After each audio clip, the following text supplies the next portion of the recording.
HeroQuest.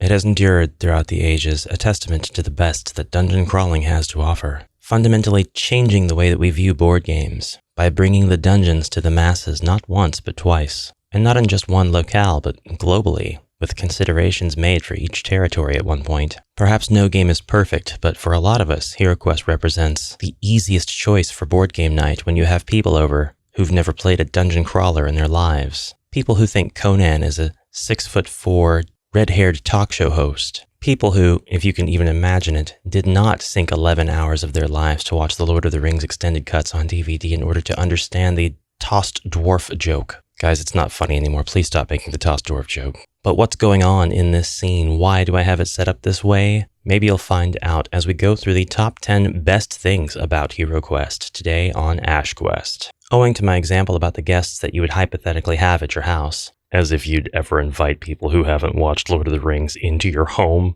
I guess you would if you were going to watch Lord of the Rings with them for the first time and gauge their reactions. Forget astrology. Who's your favorite dwarf?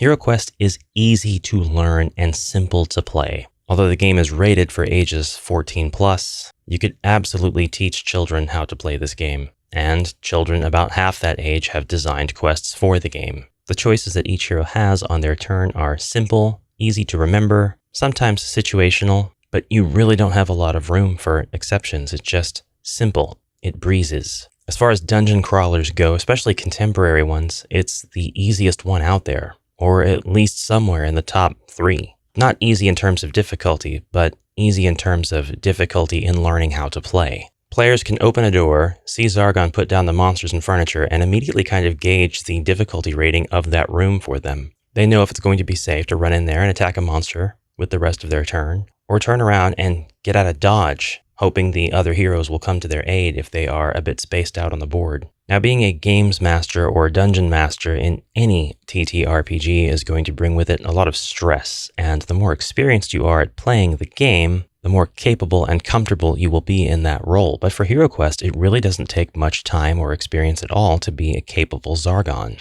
And fun Zargons can beget fun heroes. So the accessibility of the game, if you will, is easily an early mention in one of the best things about HeroQuest. Number 2, the dice. I'm not going to sit here and tell you that the dice are not one of the most iconic and best things about this game. From a mechanical standpoint, they are incredibly unique. And not unique because of their finish or material or color or whatever, but because of the classic iconography that people use and recognize and have been able to recognize over the decades. Rolling attack on a monster, you immediately know what you're going to have.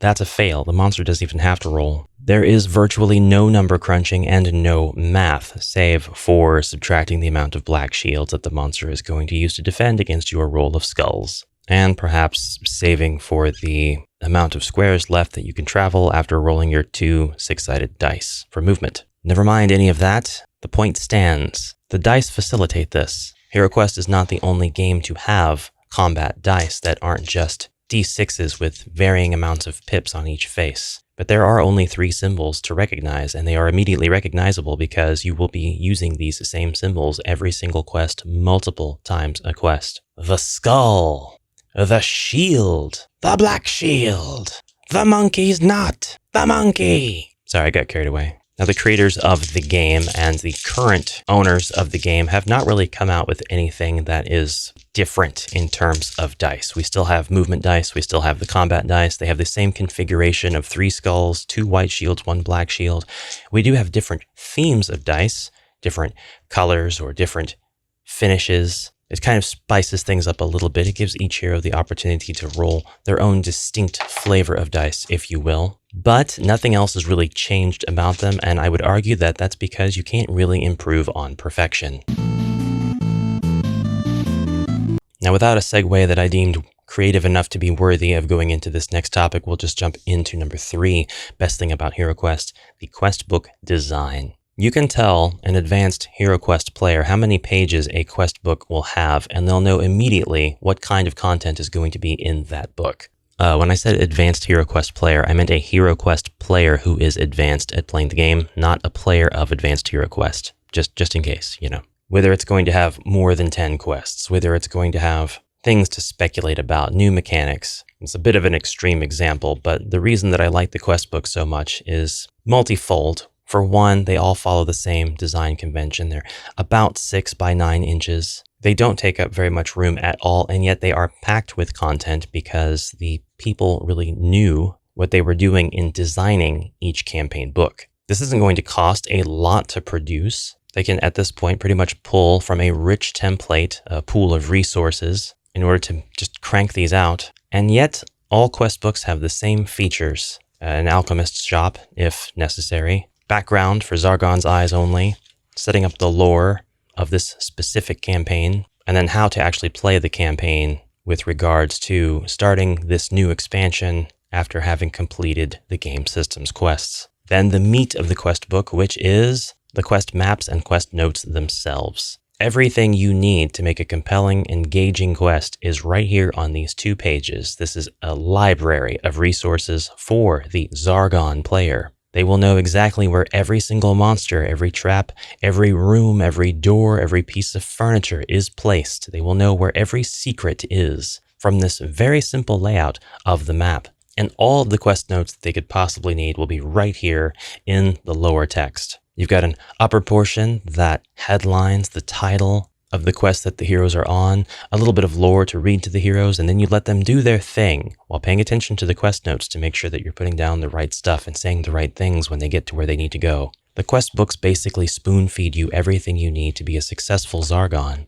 while also being designed in such a way as to allow quest creators to squeeze a lot of content into one single quest. Of course, no campaign is just one single quest. They range in size from 10 to 14 quests, around that number. But no 2 quests are alike, and no 2 quest designers are alike. Yet, this entire toolkit is enough to provide anybody with the ability to make an amazing experience for their table of heroes. Of course, no quest could be possible without the iconic quest board, and that is number 4 on our list of the greatest things about HeroQuest, the board. The board design is so good that I made an entire video just about the board. And it's technically a subjective matter, a matter of opinion, but it's widely regarded to be one of the most versatile ways you can play a variety of quests. The rooms on the board are arranged in a fashion that is both symmetrical and also irregular. It provides you with plenty of corridors and plenty of rooms, but it doesn't force you to use any particular configuration of rooms or corridors. You can have a quest that is free-form and open and utilizes all of the doors in order to be as free as possible for the heroes to roam around. Or you can use the confined, cramped spaces to create a claustrophobic horror dungeon where every step is fraught with peril, traps, and more monsters. The only correct alternative that could be considered superior would be modular board pieces. And if you are particularly used to wargaming, hex grids. But there are merits to using the square grid, and there are merits to using the fixed board design. It's at this point I would defer to BardicBroadcasts' superior presentation about how the board is the greatest thing about HeroQuest, in that you always know exactly how much space a given quest is going to take up. It will never take up any more space than this, and never any less. Of course, if you don't like the default colors and style of the board, you can always get your own custom board printed and shipped to you. Not official, that would be a homebrew gig. But there are variations available out there to buy, such as Ian Schofield's beautiful Dungeon Mat series, which copy the board layout down to the square, and in some cases, widen features of it like corridors. By the way, I'm showing way too many heroes on this specific board for this quest, and that's because I couldn't decide on a favorite. Well, I do have a favorite hero. But that doesn't matter. What matters is that if you play HeroQuest, you're very likely to have access to a variety of heroes, including your favorite hero. Now, there are a lot of heroes that have been made available in this new edition of HeroQuest. But as of this video, you have a total of 12 to choose from. Animal companions, of course, not included. Each of the new heroes, if you will, is capable of allowing you to play different playstyles from the original 4 heroes of the base game system. And you don't really need anything to play the new heroes. You just need to have the heroes, and even then, if your Zargon is comfortable with proxies, you don't need to have the hero content at all. Freeform Zargons can say, okay, this is going to be my bard. They have the stats of a bard, they have the abilities of a bard, they don't have the appearance of the orc bard, but I really don't need to have all of that stuff in order to be able to play my character. I just need something to move around on the board with. And of course, the character's abilities for reference. Now, we've talked a little bit about hero expansions, and there are a few. But what HeroQuest has in abundance are expansions for the game content itself. And that leads me to my next greatest thing about HeroQuest. If you have taken a table of heroes through the base content of 14 quests, then the world is your oyster. You have so many expansions to choose from, and you can start with any of them. You are not grindstoned or railroaded into choosing a specific adventure. You can accept the suggestions of many players who think the experience is best preserved by going through them in a particular order, or you can refer to Avalon Hill's official lore suggested order, lore-driven suggested list, suggested, too many words all at once, Ash. But none of that is mandatory. None of it is required. And you might say, well, none of it's required anyway, because I can do what I want. It's my game. And yes, I do agree with you, but that's beside the point. Those expansions are not meant to be played in a particular order in terms of their content, their difficulty, their progression, or anything like that. You can choose any of them, and it's legal, valid, rules is written, etc. Now, expansion accessibility is point number 6 for me, but the variation of content that each expansion offers is point number 7.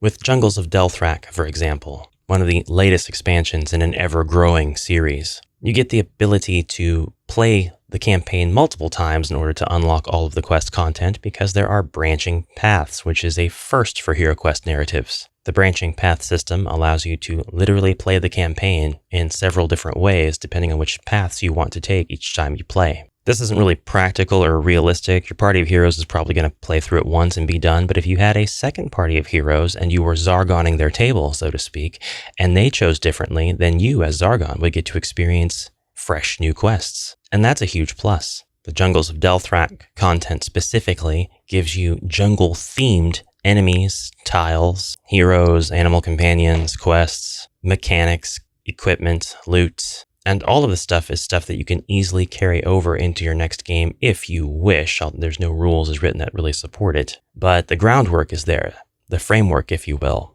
But ultimately, the point that the expansions do not rely on one another to be played in any specific order means that all of the expansions are very much standalone experiences. And to that end, the designers must bring interesting, engaging mechanics to each one. So you are very likely to encounter a number of very cool things in each expansion that make that expansion experience unique. Of course, if there's stuff that you really like about one expansion and you find it easy to translate that stuff into your next session, your next campaign, you can do that because the greatest thing about HeroQuest number 8 is that Homebrew is easy to do and encouraged.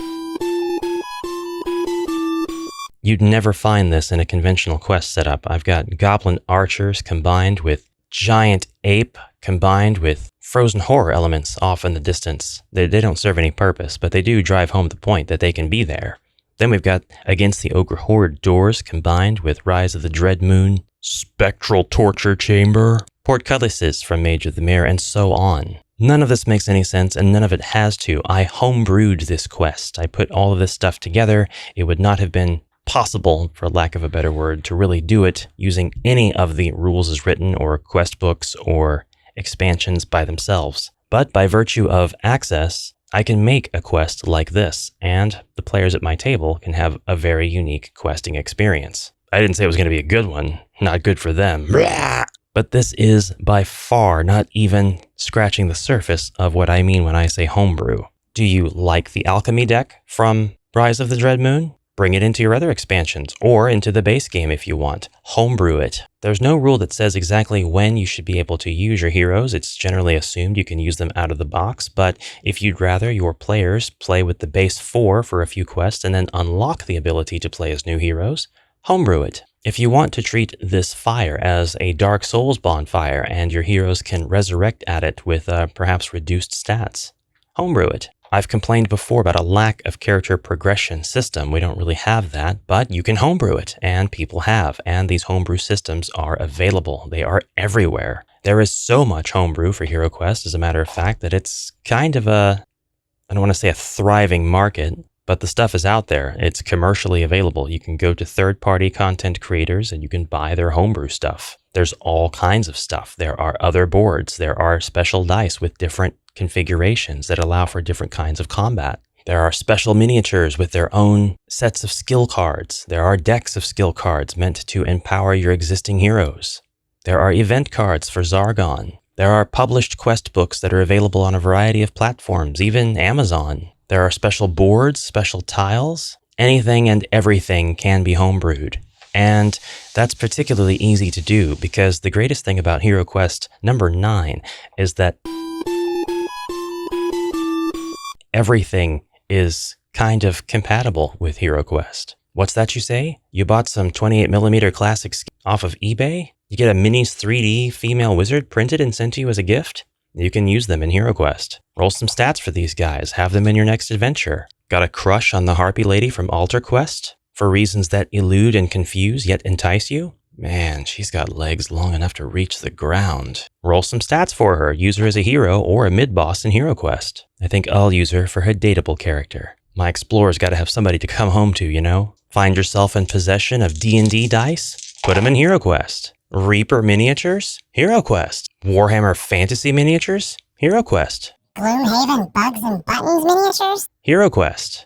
I mean, you can. I'm not going to offer suggestions as to how, but you can. This guitar pick that I got from a 2008 Darren Gray concert, The Unwavering Fact of Tomorrow? HeroQuest. Mantic barrels? Well, you get the idea. Once you've homebrewed enough times, you start going to thrift stores and your mind starts working overtime trying to figure out what you can use to supplement your next game. And it's a fun process, and it's not an easy one to kind of break out of, and there's not really any good reason that you'd want to anyway. But more than that, the materials from your other games can serve as perfectly fine supplements to your HeroQuest game. If you've got classic HeroQuest, then Advanced HeroQuest and Warhammer Quest and Space Crusade are all things that will go just fine with it. Not to mention Dark World, Talisman, Dragonfire, Dungeon Quest, the list goes on and on and on. That if you have contemporary HeroQuest, then your Altar Quest and Dungeon Saga Origin stuff will go with it nicely. You will be wanting to homebrew everything with HeroQuest at some point. And people have, and people do. And people have been doing it for a long time, and that leads me to my number 10, or really number 1 in order of importance, most greatest thing about HeroQuest, and I don't think that anybody can argue about this whatsoever. The greatest thing about HeroQuest is not the board or the miniatures or the dice or the accessibility of the game. It's the community. Without the community, there's just not a game at all. Without a community, there's not really a support system. There's nothing that makes you want to dig the game back out of your closet and set pieces up, even if you don't intend to play, for the 100th time. There's nothing to speculate on, nothing to play test or complain about when things don't go your way or when the heroes go through and open all the doors and die stupidly. There's no awe-inspiring third-party content. No taking an adventure and remixing it to suit your needs and then sharing it to other people to get feedback or for them to just say, wow, that looks really cool. Or even better, I think I'll try that at my next game. People are the richest source of ideas and criticism and feedback, and the community surrounding the game is what kept it alive for decades after its original demise back in the 90s. The community is what will keep the game going long after Avalon Hill hangs up the coat. Is that a phrase? Long after they hang it up. But with a little luck, it'll be a long time before they have to do that because the community will continue keeping the game going strong. I'm Ash, this is HeroQuest, and if you like this video, I hope you'll consider subscribing. As always, brave adventurers, I will see you in the next exciting adventure. Farewell for now. Are they gone? Are all the kids in the room safely tucked away? Good. The best thing about HeroQuest is the dwarf. Fight me.